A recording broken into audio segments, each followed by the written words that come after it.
Hello दोस्तों, good afternoon. मैं educator Mandeep जानाल let's go study YouTube channel पे आप सभी का हार्दिक अभिनंदन करता हूं, स्वागत करता हूं। आई होप सब खुश होंगे, स्वस्थ होंगे, तंदुरुस्त होंगे और अच्छे से पढ़ाई कर रहे होंगे। पिछली क्लास में हमने यमुना नदी को हमने कवर कर लिया था, कंप्लीट डिटेल से हमने पढ़ लिया था। हरियाणा का अपवाद तंत्र हम कवर कर रहे थे। तो आज मैं आपको हरियाणा की जितनी भी नदियां हैं, हमारी उत्तरी नदियां या दक्षिण वाली नदियां भी कंप्लीट करेंगे इस वीडियो के अंदर। आई होप सबको पसंद आएगी और अच्छे से समझ में भी आएगी। तो मैंने आपके लिए ये बनाया है मैप, जो कि हरियाणा का मैप है। जैसा बना वैसे मैंने आपके लिए बना दिया, और मैप से आप जो भी नदियां या जोग्राफिकल फीचर्स ऑफ हरियाणा हम करेंगे तो वो आपको ये पॉइंट है ना, ये अच्छे से डिनोट होते चलेंगे और फिर आप कभी भूलोगे नहीं। ठीक है भाई। तो आप ना, मैंने पिछली क्लास में भी बताया था 5 या 6 आप मैप ले आना हरियाणा के, वो आप पॉइंट आप कर करके देखना, भूलोगे नहीं फिर। ठीक है। तो पिछली क्लास में हमने पढ़ी थी यमुना नदी। तो अभी करनी तो फिर भी मैं मोटे मोटे मैं आपको बता दूंगा कि यहाँ पे एक राज्य पड़ता है उत्तराखंड। क्या राज्य पड़ता है अभी? उत्तराखंड। उत्तराखंड को यम उत्तरांचल बोलते हैं। और यहाँ पे एक पर्वत है जिसे हिमालय बोलते हैं। हिमालय कौन सा? वो मध्य या लघु हिमालय, मध्य या लघु हिमालय। ठीक है भाई। और मध्य या लघु हिमालय से यहाँ पे पड़ती है बंदरपूछ। क्या है? बंदरपूछ। वैसे मध्य या लघु हिमालय के अंदर, मध्य या लघु हिमालय के अंदर एक गढ़वाल क्षेत्र पड़ता है जिसे कालीन पर्वत भी बोलते हैं। मध्य लघु हिमालय के अंदर गढ़वाल क्षेत्र या कालीन क्षेत्र भी बोलते हैं। वहां पे ग्लेशियर है और ग्लेशियर में क्या है? यमुनोत्री ग्लेशियर है। और ग्लेशियर की जो मैंने आपको लंबाई भी बता दी थी, जो कि क्या लंबाई थी उसकी? 6330 मीटर, जो कि ऊंचा था। तो यहाँ से जो बंदरपूछ नाम की जगह है, यहाँ से हमारी यमुना नदी प्रवेश करती है। कहाँ? यमुनानगर में। और यमुनानगर में मैंने यहाँ पे ये बता दिया, यहाँ पे क्या है? कलेसर। क्या है? कलेसर जंगल। और कलेसर जंगल कहाँ है? अभी ताजेवाला के उत्तरी दिशा में। यहाँ पे क्या पड़ता है? ताजेवाला। क्या पड़ता है अभी? ताजेवाला। और ताजेवाला में एक बैराज है। कौन सा बैराज है वो ताजेवाला बैराज है। कौन सा बैराज है वो है हथिनीकुंड बैराज। कौन सा है? Hathnikund barrage. Hathnikund barrage, barrage, Hathnikund barrage है। तो ताजेवाला से होते हुए ये जो हमारी यमुना नदी है, ये हमारी यमुनानगर से करनाल, करनाल से पानीपत, पानीपत से सोनीपत, और सोनीपत से फिर ये हमारी यहाँ पे है दिल्ली। और दिल्ली से हमारे इंटर करेंगे फरीदाबाद में, फरीदाबाद से पलवल में, पलवल से फिर पलवल से फिर क्या? कहाँ? हसीनपुर, जो कि क्या है? हसनपुर। हसनपुर पड़ता है हमारा पलवल में। ठीक है। हसनपुर पड़ता है हमारा पलवल में। यूपी और हरियाणा के बॉर्डर पे है ये हसनपुर गांव है हमारा। क्या है? हसनपुर गांव। हसनपुर गांव। हसनपुर गांव में यहाँ पे अलीगढ़ यूपी में ये यमुना नदी होते हुए आगरा, इटावा, बांदा होते हुए ये कहाँ चल जाएगी भाई? प्रयागराज। प्रयागराज से फिर बंगाल की खाड़ी में। और ये यहाँ पे प्रयागराज में यहाँ से ऊपर से गंगा नदी आएगी, जो कि नेशनल जीके में हम कंप्लीट पढ़ेंगे अच्छे से। यहाँ पे हमारी गंगा नदी आएगी। गंगा नदी गंगोत्री ग्लेशियर से निकलते हुए, और ये जो हमारी यमुना नदी है ये यहाँ पे प्रयागराज में मिलके उसके प्रवाह को तेज रफ्तार करके बंगाल की खाड़ी में गिर जाएगी। अब मैं बात करूं तो जो हमारी यमुना नदी है, ये गंगा नदी की सबसे लंबी सहायक नदी है। ठीक है। अभी मैं बात करूं तो ये जो बैराज था ना, ये बैराज ये 1873 में बना था। और 1873 में बनने के बाद में 1879 में 1879 में 2 भागों में इस नहर को बांटा गया। कौन सी? यमुना नदी को। यमुना नदी में 2 नहर बनाई गई। एक तो थी पश्चिमी यमुना नहर, पश्चिमी यमुना नहर भाई, और एक बना दी भाई पूर्वी यमुना नहर। ठीक है भाई, पूर्वी यमुना नहर। जो पूर्वी यमुना नहर थी वो तो यूपी में गई, यूपी में सिंचाई कर रही थी, वो हमारे एग्जाम के रिगार्डिंग इंपॉर्टेंट है नहीं। और जो पश्चिमी यमुना नहर है वो हमारी यहाँ से, कहाँ से? जो यहाँ पे जगह पड़ती है आदि बद्री यमुनानगर में, यहाँ यमुनानगर से आती हुई हमारी पश्चिमी यमुना नहर। और यहाँ पे दिल्ली में एक ओखला बैराज है, वहां पे ओखला बैराज है दिल्ली में, ओखला बैराज। ओखला बैराज में गिर जाती है। कौन सी? पश्चिमी नहर। तो पश्चिमी नहर से हमारे पूरे हरियाणा में सिंचाई होती है। ओखला बैराज नामक जगह है इसमें। और अगर मैं बात करूं, ओखला बैराज से एक नहर निकलती है, कौन सी? आगरा नहर। कौन सी? आगरा नहर। बस आपको ये ध्यान रखना कि आगरा नहर कहाँ से निकलती है भाई? तो आगरा नहर ओखला बैराज से निकलती है। अब मैं बात करूं तो जो पश्चिमी यमुना नहर है, यहाँ पे एक किसाऊ परियोजना भी है, ठीक है, जो कि टोंस नदी पे है। लेकिन टोंस नदी किसकी सहायक नदी है? यमुना नहर की है, ठीक है, इसलिए बोल देते हैं। तो इस साइड में जब मैं बात करूं तो यहाँ पे है घग्गर नदी। कौन सी? घग्गर नदी। घग्गर नदी और यमुना यमुना नदी, इनके बीच का जो क्षेत्र है वो हमारा हरियाणा है और यहीं पे बांटी गई है। तो मैं बात करूं घग्गर नदी। घग्गर नदी यहाँ पे पड़ता है हिमाचल प्रदेश। हिमाचल प्रदेश के डागसाई शिमला में, शिमला के डागसाई में, शिमला हिमाचल प्रदेश के शिमला के डागसाई जगह से, डागसाई जगह से हमारी घग्गर नदी क्या करती है? प्रवेश करती है। कहाँ? अम्बाड़ा। अम्बाड़ा में होती हुई यहाँ पे है पटियाला, पंजाब। पंजाब की एक जगह है क्या? पटियाला। पंजाब की जगह है पटियाला। यहाँ से जो हमारी घग्गर नदी आई अम्बाड़ा होते हुए, अम्बाड़ा से फिर ये बात नोट करना, कुरुक्षेत्र में नहीं जाएगी। अम्बाला से ये पंजाब में भी, पंजाब से फिर कैथल, कैथल से फिर टोहाना से प्रवेश करेगी फतेहाबाद में, फतेहाबाद से फिर सिरसा, और सिरसा से फिर ये जाएगी कहाँ? बीकानेर में हनुमानगढ़।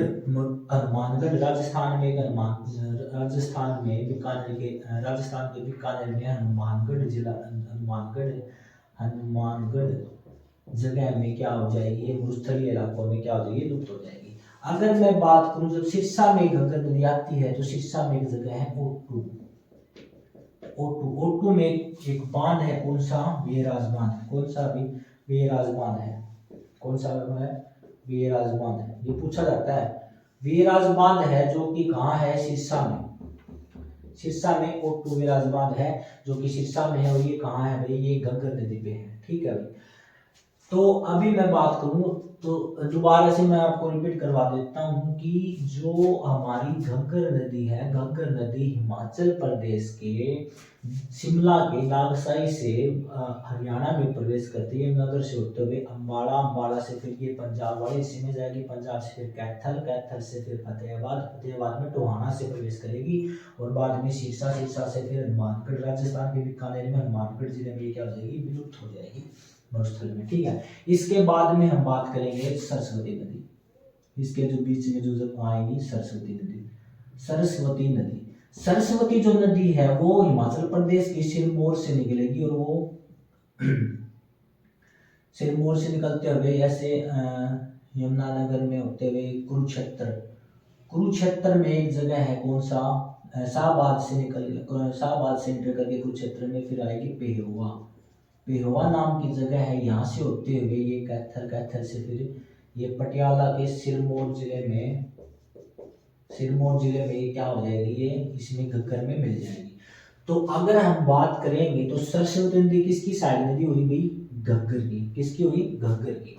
तो ये जो सरस्वती नदी है ये हिमाचल प्रदेश के सिरमौर जिले से निकलते हुए यमुनानगर में एंटर करके कुरुक्षेत्र, कुरुक्षेत्र में पेहोवा से ये होते हुए कैथल में सिरमौर जिले में पंजाब में वाले इलाके में ये इसमें मिल जाएगी। किसमें? घग्गर नदी में। और घग्गर नदी आगे जाके फतेहाबाद, फतेहाबाद से सिरसा, और सिरसा से राजस्थान के हनुमानगढ़ में, बीकानेर में विलुप्त हो जाएगी। उसके बाद अगर हम बात करें तो बाद में आएगी मारकंडा नदी। कौन सी नदी आएगी? मारकंडा नदी। मारकंडा नदी भी मारकंडा नदी, मारकंडा नदी की मैं बात करूं भाई तो मारकंडा नदी जो है वो शिवालिक की श्रेणी से आती है। शिवालिक से आती हुई ये अम्बाड़ा में एंटर करेगी। हरियाणा में कहाँ एंटर करेगी भाई? अम्बाड़ा में। और अम्बाड़ा में भी कौन सी जगह पे? काला अम्ब में। अम्बाड़ा में एंटर करके काला अम्ब में जाते हुए अम्बाड़ा से फिर ये पेहोवा में जाके, पेहोवा में जाके किस में मिल जाएगी? सरस्वती नदी में। तो मारकंडा नदी किसकी साइड नदी हुई? सरस्वती नदी की। और सरस्वती नदी किसकी साइड नदी हुई? घग्गर की।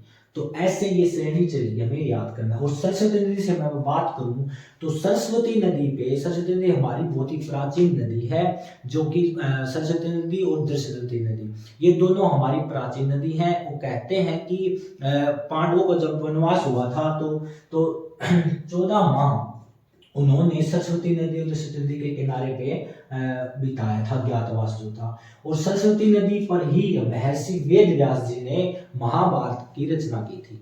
किसकी की थी? महाभारत की रचना। और महाभारत क्या है? सबसे बड़ा पुराण है और सब इसका जो प्राचीन नाम है महाभारत को क्या है? जय संहिता, जो कि एग्जाम में पूछा जाता है। अच्छा, दूसरी मैं बात करूं आपको तो जो सरस्वती है, सरस्वती बोर्ड के जो अध्यक्ष होते हैं तो वो कौन होते हैं? हमारे सीएम मनोहर लाल खट्टर जी जो है वर्तमान समय में। तो ये है। अभी बात करूं मैं इनके बीच में एक नदी और आती है जिसे बोलते हैं टांगरी नदी। क्या बोलते हैं? भी टांगरी नदी। और जो टांगरी नदी है वो मात्र हरियाणा की एक ऐसी नदी है जो कि हरियाणा में उद्गम स्थल है उसका। किसका? टांगरी नदी का। और जो टांगरी नदी है वो पंचकुला में उद्गम स्थल है। पंचकुला से होते हुए कोई तो बोलता है भाई अम्बाला में वो विलुप्त हो जाती है, कोई बोलता है यमुनानगर। इसका स्पेसिफिक वो नहीं है, इसका क्लियर नहीं है। तो जो पंचकुला में कहां से? मोरनी की पहाड़ियों से टांगरी नदी निकलती है। और मोरनी की पहाड़ियों में सबसे ऊंची चोटी हरियाणा की कौन सी है? करो। और करो की ऊंचाई कितनी है? 1514 मीटर।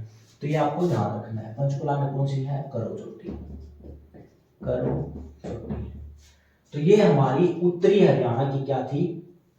नदियां थी। तो जो सबसे पहले अगर मैं बात करूं तो नदियों का वर्णन ऋग्वेद में या वामन पुराण में मिलता है। तो ऋग्वेद में ऐसे क्वेश्चन पूछे जाते हैं कि जो ऋग्वेद है वो हमारा प्राचीन वेद है। और ऋग्वेद में जो प्रमुख नदी का वर्णन है वो है सिंधु नदी का। और गंगा नदी का जो वर्णन है वो कितनी बार मिलता है? वो एक बार जिक्र हुआ। किसका? गंगा नदी का। और यमुना नदी का कितने बार जिक्र हुआ? 3 बार। कितनी बार? 3 बार। ये पूछे जाते हैं क्वेश्चन। ठीक है भाई। तो ये हमारी नदियां थी जो मैं फिर से रिपीट करवा देता हूं अगर पूछे तो। यमुना नदी की बात करें तो यमुना नदी पूर्वी सीमा पे बहती है। और पूर्वी सीमा पे बहती है तो उत्तराखंड के साथ में कितनी दूरी तय करती है? यमुना नदी 11 किलोमीटर। कितनी? 11 किलोमीटर। और अगर मैं बात करूं तो यमुना नदी कहां से? यमुना नदी जो है वो बंदरपुर से उद्गम स्थल है उसका। और यमुनानगर में होते हुए करनाल, पानीपत, सोनीपत से फिर फरीदाबाद से फिर पलवल, हसनपुर गांव, फिर यूपी बाधा, आगरा होते हुए प्रयागराज में जाके बंगाली खाड़ी में जाती है, जो कि गंगा नदी और यमुना नदी का जो मिलन होता है वो प्रयागराज में होता है, जिससे उसकी गंगा नदी की जो प्रवाह है वो तेज कर देती है। कौन सी? यमुना नदी। तो इससे क्वेश्चन पूछा जाता है कि गंगा की सबसे लंबी सहायक नदी कौन सी है? तो यमुना नदी है। और हरियाणा में सबसे लंबी नहर कौन सी? तो पश्चिमी यमुना नहर है। तो ये आपको समझ में आ गया होगा। तो ये बताया था हमने ताजेवाला थिरकुंड बैराज। और बैराज ये इसकी कब स्थापना हुई थी? 1873 में स्थापना हुई थी। 1879 में पश्चिमी यमुना नहर और पूर्वी यमुना नहर दो नहर डिवाइड कर दी गई। पूर्वी नहर जो थी वो यूपी में सिंचाई होती है और पश्चिमी नहर की हमारी हरियाणा में होती है। बाद में हमने पढ़ी घग्गर नदी। जो घग्गर नदी क्या थी? जो कि हिमाचल प्रदेश के डागसाई शिमला से उसका उद्गम स्थान है। और जो घग्गर नदी है वो यमुनानगर से होते हुए अंबाला से फिर वो पटियाला पंजाब वाले हिस्से में, फिर पंजाब वाले हिस्से से फिर कैथल से फिर फतेहाबाद से फिर सिरसा, और सिरसा में ओटू विराजमान है जो कि घग्गर नदी पे है। और बाद में सिरसा से ये बीकानेर, राजस्थान के बीकानेर में हनुमानगढ़ जिले में मरुस्थलीय इलाकों में क्या हो जाती है? विलुप्त हो जाती है। उसके बाद में हमने पढ़ी थी क्या? सरस्वती नदी। और सरस्वती नदी किसकी सहायक नदी है? वो सरस्वती नदी घग्गर नदी की सहायक नदी है, क्योंकि ये हमारी किस में मिल जाती है? घग्गर नदी में विलय हो जाता है इसका सरस्वती नदी का। और सरस्वती से मैं बात करूं तो सरस्वती सबसे प्राचीन नदी है। और सरस्वती नदी पे और सरस्वती नदी पे ही क्या हुआ था? उन्होंने अज्ञातवास के दौरान 12 या 14 महीने क्या उन्होंने टाइम स्पेंड किया था। और उसके बाद में सरस्वती के बोर्ड के अध्यक्ष कौन है? हमारे सीएम जो कि मनोहर लाल खट्टर जी हैं। और सरस्वती नदी पे ही हमारे जो वेद व्यास जी उन्होंने महाभारत लिखा था। और महाभारत का प्राचीन नाम क्या है? जय संहिता है। और सरस्वती के बाद में हमारी जो आई थी मार्कंडा नदी आई। मार्कंडा जो शिवालिक श्रेणी से उनका उद्गम स्थल है। और वो अंबाला में उनका प्रवेश करती है हरियाणा के अंदर। और अंबाला में जाकर फिर ये हवा में किस में मिल जाती है? सरस्वती नदी में मिल जाती है। तो सरस्वती नदी की सहायक नदी कौन सी है? मार्कंडा की सारी नदी किसकी है, टांगरी की। और टांगरी सरस्वती नदी किसमें, किसकी सारी नदी है, घग्गर नदी की। और टांगरी की हरियाणा के अंदर एक मात्र उद्गम स्थल किस कौन सी नदी का, तो टांगरी नदी का। टांगरी नदी कहाँ से, मोरनी पंचकुला मोरनी की पहाड़ियों से। और मोरनी की सबसे ऊंची चोटी, हरियाणा की सबसे ऊंची चोटी, शिवालिक की सबसे ऊंची चोटी कौन सी है, हरियाणा के अंदर कौन सी है, करो चोटी। करो चोटी की जो की ऊंचाई कितनी है, वो है 1514। बस हो गया ये उत्तरी वाली। तो अब बात करेंगे हम अरावली वाली। और अरावली की सबसे ऊंची चोटी कौन सी है, गुरु शिखर भारत के अंदर। और वैसे पूछे तो कौन सी होगी, नुस्से की पहाड़ी, जिसमें जो चैवन ऋषि ने क्या की थी, तपस्या की थी। ठीक है भाई। अब हम बात करेंगे दक्षिण हरियाणा की। तो दक्षिण हरियाणा की हम करेंगे पहले साहिबी नदी। किसकी, साहिबी नदी। साहिबी नदी, साहिबी नदी। तो साहिबी नदी का अगर उद्गम पूछूं तो ये क्या है, जयपुर के उत्तर में 113 किलोमीटर पे बहरोड की पहाड़ियों से इसका क्या है, उद्गम स्थल है ना। और ये कोट कासिम से निकलकर ऐसे ऐसे चलकर ये पहले रेवाड़ी में, रेवाड़ी के अंदर इंटर होकर रेवाड़ी से फिर एग्जिट हुई, फिर इंटर हुई रेवाड़ी में, रेवाड़ी से फिर गुरुग्राम, गुरुग्राम में पटौदी, और पटौदी से फिर ये कहाँ गई, आगे जाके फरीदाबाद से जाके फिर दिल्ली। दिल्लीगढ़ में क्या है, एक नजफगढ़ झील है। क्या होगी, दिल्ली में है एक नजफगढ़ झील, नजफगढ़ झील। नजफगढ़ झील में ये क्या हो जाती है, विलीन हो जाती है। कौन सी, साहिबी नदी। और इसकी मैं बात करूं तो साहिबी में, पटौदी में, रेवाड़ी के अंदर कौन सा बांध है, मसाणी बांध है। क्या है, मसाणी बांध। क्या है भाई, मसाणी बांध है। मसाणी बांध कौन सी नदी पे है, साहिबी नदी पे है। ठीक है भाई। और अब मैं बात करूं, एक नदी है कौन सी, इंदौरी नदी। कौन सी, इंदौरी, इंदौरी नदी। और इंदौरी नदी क्यों पड़ा, क्योंकि इंदौर एक किला था, उसके नाम पे इंदौरी नदी का नाम पड़ा। और जो इंदौरी नदी है ये नूह से जाके ऐसे ऐसे जाके फरीदाबाद में जाके ऐसे ये साहिबी नदी में मिल जाती है। ठीक है भाई। और मैं बात करूं, हाँ, कृष्णावती नदी, कृष्णावती नदी, कृष्णावती नदी या दोहन नदी, इन दोनों का उद्गम स्थल एक है। कौन सा, नीम का थाना।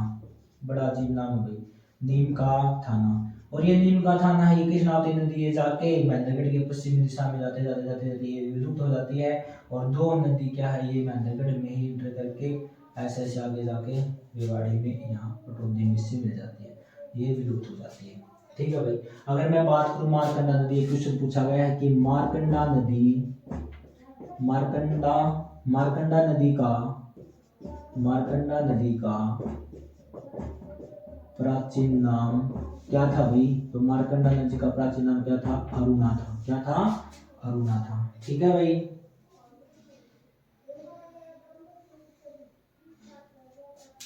ठीक है भाई। तो ये हमारी नदी थी, 5 ऊपर की होगी, 4 नीचे की, 5 4 9। ये जो इतने भी जो एग्जाम के रिगार्डिंग जो क्वेश्चन थे वो मैंने आपको बता दिए। आई होप सबको पसंद आए होंगे, अच्छे से समझ में आ भी गए होंगे आपको। तो ये हमारे हरियाणा का नक्शा था, जिसके रिगार्डिंग मैंने आपको जो जो मेरे को इम्पोर्टेंट लगे, फैक्ट लगे, पीछे एग्जाम एचएससी के अंदर जो एग्जाम के रिगार्डिंग जो पूछे गए प्रश्न थे उनके द्वारा मैंने आपको ये करवाने का सोचा। तो आई होप सबको पसंद आई होगी। तो ये हमारी नदियाँ हमारी कंप्लीट हुई। आज के लिए इतना ही। जय हिंद, जय भारत, वंदे मातरम।